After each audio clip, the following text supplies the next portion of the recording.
kali ini kita berada di dalam pula untuk bawakan kepada anda lebih banyak perkongsian. Ini berkaitan dengan sesuatu yang perlu kita cakna dengan situasi semasa, iaitu renjatan elektrik. Ya. Dan yang pasti juga kalau kita lihat daripada awal tahun lagi, ada banyak kes-kes yang berlaku. Setuju. Sehingga menyebabkan kecederaan dan juga kematian akibat daripada mungkin dalam kalangan kita yang kurang maklumat, pendedahan berkenaan dengan penggunaan elektrik kita sebagai pengguna, tanggungjawab kita, dan juga mungkin dalam situasi ketika ini dengan keadaan cuacanya juga memungkinkan sesuatu perkara itu berlaku. Dan hari ini untuk bercerita lebih lanjut berkenaan dengan renjatan elektrik ini, kita bawakan dua tetamu istimewa kita.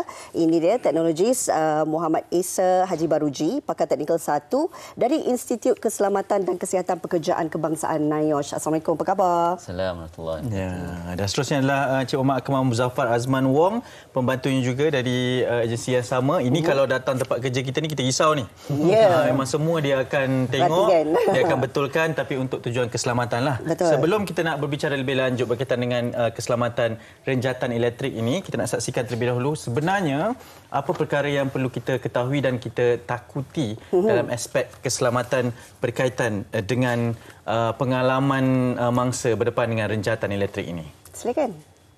Itu serba sedikit laporan dan juga pengalaman individu yang biasanya mengalami situasi ini. Dia je yang tahu apa rasanya renjatan elektrik ini. Tapi kita nak berbincang lebih lanjut lagi.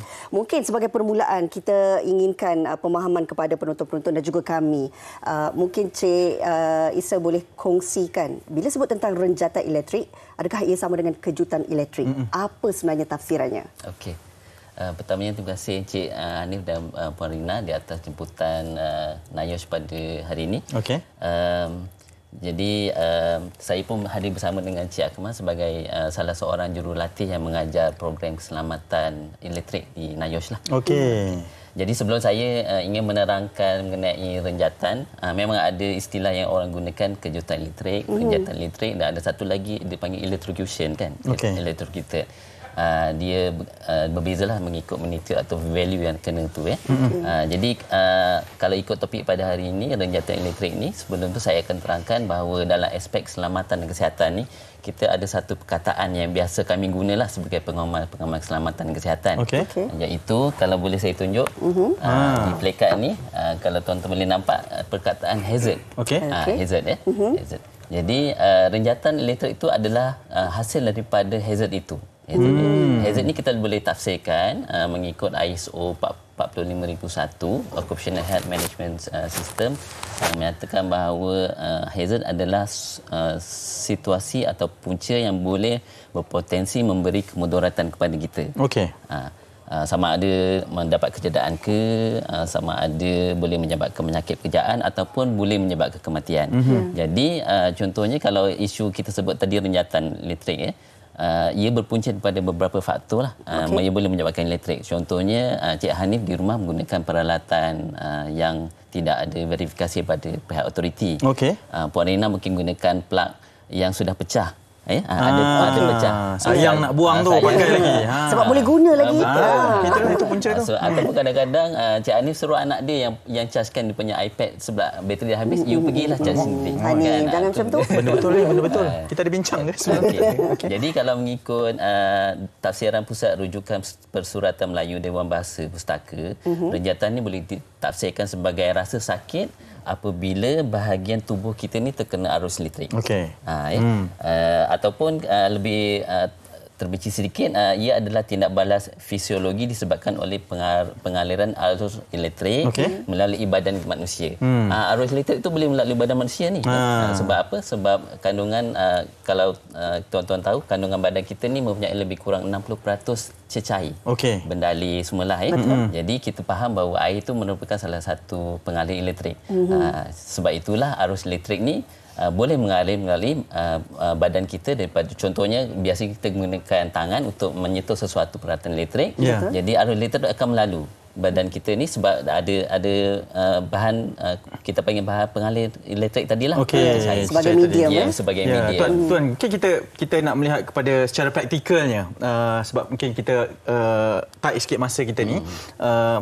Berapa voltan sebenarnya yang perlu kita ketahui dengan perkara-perkara sebegitu ni tuan, untuk mengelakkan daripada kita takut. Bukanlah nak terkena sangat, tapi untuk pemahaman kita ni lah kan. Betul.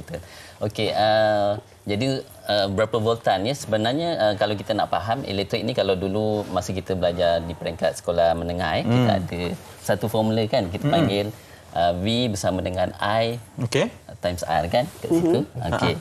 Jadi kita ada 3 komponen untuk elektrik ni. Satu voltan yang Cik Hanif tanya tadi, satu lagi arus elektrik I, dan satu lagi adalah rintangan ataupun resisten. Ini formula yang kita pakai adalah Ohm's law. So jadi kalau mengikut bacaan kami sendiri, bahawa voltan yang boleh menyebabkan renjatan elektrik ini boleh terhasil dengan nilai yang sangat rendah. 10 voltan sudah boleh memberi minimal rangsangan kepada kita, ya. Dan juga kalau melebihi 50-60 voltan voltage, ia boleh menyebabkan ambang getaran. Maksudnya bila kita tersentuh satu plug lah katakan kan, tangan kita boleh bergegar, bergegar sebabkan voltan tadi. Tapi mungkin Cik Ani Puan Rina boleh tahu kita punya nilai voltage yang disupplykan kepada rumah kita. Agaknya berapa voltan? Alamak. Ada hari tu kontraktor bagi tahu tapi saya dah lupa. Alah, jawapan selamat. Saya pun ada orang bagi tahu ni. Tapi saya pernah lupa tuan. Apa kata tuan yang terakhir? Okey, tak apa, ini bukan peperiksaan. Jadi kita mendapat bekalan elektrik dari luar, membekalkan kepada kita sehingga 230 volt. Berbanding dengan value tadi kita sebut 10 volt sahaja. Jadi maksudnya apa? Maksudnya sistem elektrik di rumah kita itu boleh memberi kemudaratan kepada kita. Betul, sangat tinggi sebenarnya. Jika kita tidak menggunakan peralatan, apa-apa perkakasan dengan baik dan sebagainya. Bila tuan menyentuh tentang kuasa voltan yang berada di kediaman kita ini boleh memberi kemudaratan kepada kita, ada satu persoalan yang diajukan melalui penonton Malaysia hari ini sebentar tadi, yang mengatakan bahawa di kediaman apartmennya, toilet rumahnya tu bocor. Air itu menitik dan menjadi ketakutan untuk mereka yang tinggal di dalam apartmen tersebut kalau boleh berlaku arus elektrik itu ke bilik ke toilet itu. Adakah kemungkinan kebarangkalian situasi renjatan elektrik itu boleh berlaku ataupun tidak? Okey. Jadi kita tadi telah faham bahawa air adalah pengalir elektrik. Betul. Jadi maksudnya jika berlaku kebocoran arus elektrik daripada mana-mana sistem pendawaian, ia boleh mengalir. Tapi kita bayangkan macam ni. Arus elektrik ni contohnya tadi isu pagi tadi mengenai banjir. Ada satu transmisi line tu jatuh menyentuh kepada air. Kita bayangkan kita ambil satu batu, kita baling ke dalam air tu, Cik Ani boleh nampak ada gelombang air yang berlaku. Jadi maksudnya begitulah juga gelombang elektrik tadi. Kalau si mangsa itu paling hampir kepada punca tempat batu tadi, kita baling tadi, dia mendapat gelombang atau arus elektrik yang lebih tinggi, jadi dia mempunyai risiko yang lebih tinggi kena. Jadi kalau misalnya lagi jauh, maksudnya gelombang air itu pun very minimal lah, tak kena kepada pekerja itu. Jadi memang kalau begitu memang patutlah dibuat pemeriksaan pendawai elektrik itu sendiri. Okey, tuan, sebab banyak sekali soalan yang kita terima ni. Dalam masa yang sama kita nak memahamkan, biasa orang Nayosh datang ni memang banyak soalan ni. Okey, ada persoalan daripada Facebook kami di MHI TV3 dari Cahaya Hidupku. Katanya, adakah gas dan elektrik ni ada kaitan? Sebab pernah viral dulu yang mana berlaku kebocoran gas, tiba-tiba yang datang buka lampu elektrik, terus gas tu meletup. Ada kena-mengena ke tuan dari sudut keselamatannya ni? Ada juga. Sebab bila berlaku letupan tu, dia mempunyai kena ada 3 komponen kan. Dia ada bahan yang nak dibakar, kita ada oksigen, dan satu lagi adalah sumber pencucuhan. Jadi elektrik tu menjadi salah satu daripada sumber pencucuhan berlaku. Jadi kalau ada gas yang contohnya gas di rumah kan, gas di rumah tu bocor, lepas tu kita sudah ada oksigen di sekeliling kita untuk boleh terbakar, tambah hanya satu lagi elemen, jadi tiga elemen tadi, fire triangle ni sudah lengkap, bolehlah berlaku letupan. Okey, jelas sekali jawapan ini. Terima kasih banyak. Okey, kalau kita lihat ada di hadapan kita ni tuan, pelbagai peralatan sebenarnya, surat khabar dengan payungnya, ada apa ni yang orang panggil? Petang penyapu. Penyapu tak berina. Sebab ini saya ingat sawang tinggi sangat, penyapu masa pendek. Nah, okey. Kita hari ini bukan saja datangnya Tuan bersama dengan saudara Akmal ni untuk memberi pemahaman, tetapi juga untuk mendemokan kepada kita. Apa yang boleh kita lakukan ni, Tuan? Dengan peralatan yang ada ni. Situasinya bagaimana? Gini, saya terangkan dulu kenapa bahan-bahannya terbuang ni kami bawa lah. Contohnya surat khabar ni. Surat khabar ni surat khabar lama kan. Betul. Kita rasa macam kita nak buang lah. Tapi sebenarnya di waktu kecemasan berlakunya renjatan tu, ia boleh menyelamatkan nyawa kita. Okey. Jadi Puan Rina kena simpanlah sedikit surat khabar ni di rumah. InsyaAllah. Dan satu lagi kita bawa payung. Payung ni ada unik sikit lah. Saya bawa payung yang ada penyangkut di ujung ni. Nanti ada tujuannya supaya kita nak boleh menarik mangsa itu daripada punca elektrik yang berlaku. Faham. Tapi kena pastikan payung itu kalau lihat di ujung ni dia ada plastik. Betul. Dan juga dia ni plastik. Jadi plastik ni ada penebat. Tidak Ah. mengalirkan arus elektrik. Dan juga mungkin kalau tak ada payung ni mungkin disimpan dalam kereta kan. Yang ini pun kita dah buang. Buat Rina dah jual recycle. Betul, contoh-contoh. Kita mesti ada penyapu di rumah. Saya tak Awak bawa je kena saya tak bawa lah hujung penyapu ni. Ya, faham. Penyapu ni sebab dia kayu ni adalah Panjang penebat. penyapu tu. Jadi kita boleh menggunakan ia di waktu kecemasan. Okey. Jadi kalau kita nak buat demo Cik Akmal lah, sebab Cik Akmal dia tadi macam orang di situ. Cik Akmal lah yang kena elektrik tu. Saya bawa dia untuk jadi mangsa. Okey. Baik. Okey. Ni kena elektrik lah ni. Betul-betul dia nak bagi ni, janganlah. Contohnya untuk biasalah ini exception yang paling buruk saya bawa lah.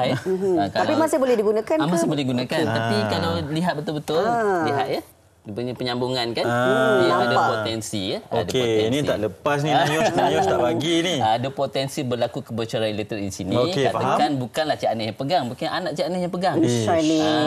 Bahaya. Saya tak bagi dia kita cas dah punya lepas. bekalan elektrik di rumah 13 ampere Okey. Walhal pengecas handphone Cik Anis berapa agaknya? Dia Di lupa kepala tu. tu. 23. Saya rasa tu tinggi. Bukan, pengecas handphone kita tu adalah lebih kurang lah, kalau saya punya pengecas tu 1.67 hingga 2 amp sahaja. Berbanding dengan 3 amps. Jadi kalau 0.03 miliamp sahaja sudah boleh memberi akibat terjadinya renjatan elektrik. Jadi pengecas handphone yang Cik Hanif pakai di rumah pun boleh menyebabkan renjatan elektrik. Bahaya tu. Awak batang penyapu pun. Okey, saya bagi contoh lah ya. Masih pendek. Ni contohnya mungkin kita dah sambung kepada Sambung. Okey. Swiss. Cik Akmal ni pandai-pandai nak main. Saya terpegang pula. Okey. Kemudian kena renjatan lah. renjatan. Okey. Jadi yang pertama sekali langkah yang pertama adalah kita jangan kelang kabut pula. Jangan Puan Rina kan dah tak tahu nak buat apa. Gelabah. Buat tenang ni, tak nafas. Saya tenang ni tapi saya tengok Akmal ni dari tadi macam tu.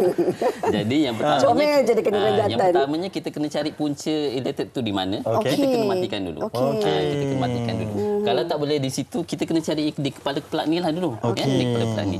Kepala pelak ni selalu orang berlaku salah cara untuk mencabutnya adalah biasanya orang tarik pada wayar. Okey, yang betulnya? Yang betulnya kita kena pegang pada kepala pelak. Jangan takutlah ya. Ya. Okey. So katakan yang pertama tadi kita matikan dulu switch tadi. Dan matikan, dan sepatutnya sudah tak ada aliran elektrik lah. Sepatutnya. Tapi sebab Cik Ahmad sudah jadi mangsa, sudah ada bekalan elektrik di dalam badan ni. Dah kena renjatan. Ya, dah kena renjatan.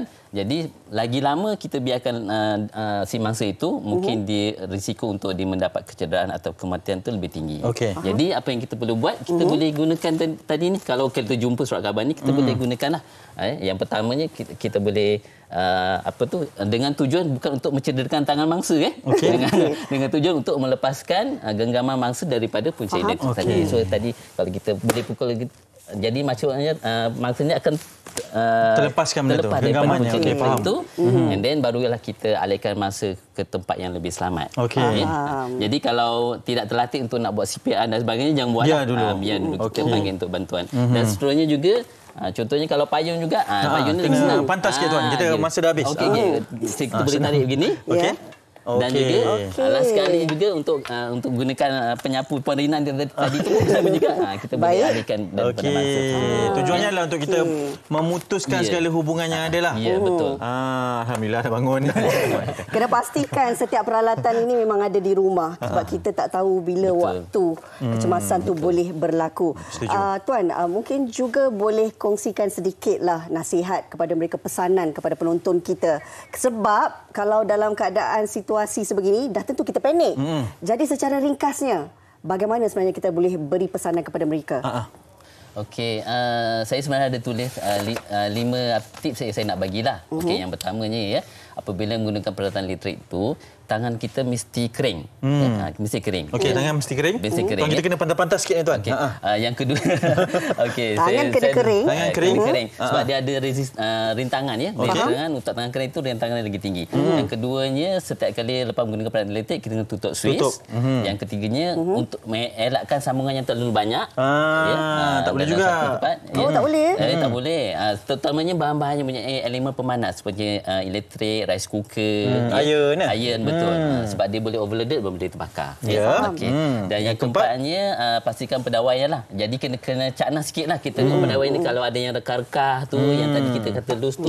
Yang sayang nak buang tu, janganlah macam tu. Dan yang kelimanya terakhir, kalau boleh carilah peralatan yang ada beginilah, logo label Sirim Estate ni Suruhanjaya Tenaga. Okey. Jadi terjamin sedikitlah. Salah satunya untuk selamatkan kita, dan juga salah satu yang lagi satunya adalah untuk menjimatkan penggunaan bekalan elektrik. Betul. Tuan, terima kasih banyak. Sama-sama. Terima kasih kami. Maafkan kami masa sangat mencemburui. Untuk informasi nanti kita jemput lagi lah ya. Cik Akmal, terima kasih banyak. Kasih bersama kami. Semoga baik-baik saja. Lepas ni boleh minum-minum. Tadi dah kena renjatan tu. Dan pastinya juga kita nak kongsikan apa hari ini berkenaan dengan renjatan elektrik ini memberi manfaat kepada semua, walaupun masa yang singkat ini, setiap daripada kita ni dapat ilmunya.